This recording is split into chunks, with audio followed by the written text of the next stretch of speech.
Britain's populist Reform UK party is making serious gains on the back of fiery anti-immigration rhetoric as dissatisfaction grows with the country's traditional ruling parties.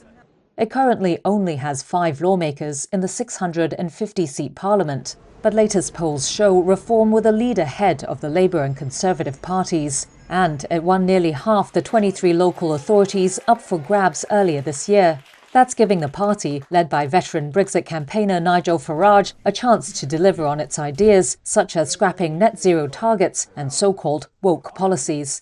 The big question is whether it can become a real challenger in the national elections due in 2029.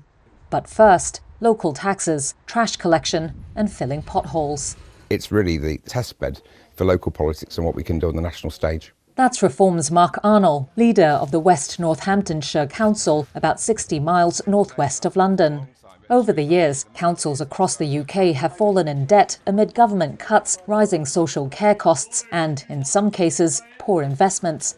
Reform has promised to tackle this, locally and nationally.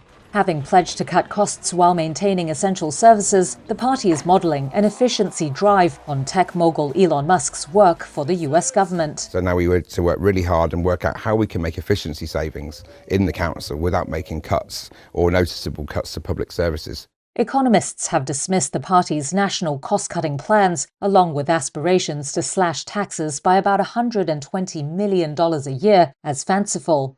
They say those plans could be swiftly rejected by markets in the same way of the tax cuts by the Conservatives' Liz Truss, who lasted 6 weeks as Prime Minister. But Arnold says at a local level, he is all about making practical choices. His council has cut net zero climate change targets, saying they were simply undeliverable. Arnold says it's not just about cuts, saying he plans to make recycling centres more efficient. Partnering with other groups, his council has renegotiated a software deal to save about $1.3 million across 3 years. For veteran independent councillor Lynn Taylor, the party has brought positive change. Reform has been a breath of fresh air for our council, because they have worked with us, openly worked with us. They attend our meetings. If we have a problem, it's dealt with. Still, the inherited budget gaps are set to pose a challenge. It's quite hard to cut spending. Tony Travers, politics lecturer at the London School of Economics and Political Science, says budget cuts are tricky because they often impact core voters the most. This has to be done with great care. So I think the efforts to pretend, and I think Reform wanted to pretend or to make the point that they could be much more efficient than existing councils. Not so easy once you're in power.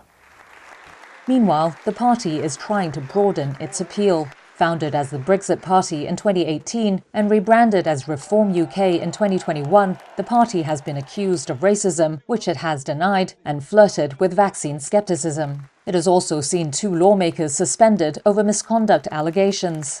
Reform has brought in a new vetting process, and dozens of councillors and former and current lawmakers have defected from the Conservatives. But infighting appears to remain a problem. The party expelled 5 councillors recently after leaked video of an internal meeting showed the Kent Council leader profanely berating members. I don't normally worry. Farage has accused the established parties of stoking fear about reform as they take aim at its rise. It's a shocking thing. Labour Prime Minister Keir Starmer described policies of mass deportations as racist.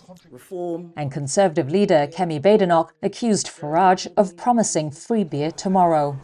The issue worries some voters too. It's easy to promise everything when you don't have to actually be accountable for it. While other parties have complained that the media have given Reform's populist rhetoric disproportionate coverage. A study by Loughborough University last year showed the leader of Britain's 3rd largest party, the Liberal Democrats, received just over half the news attention that Farage generated during the last general election campaign.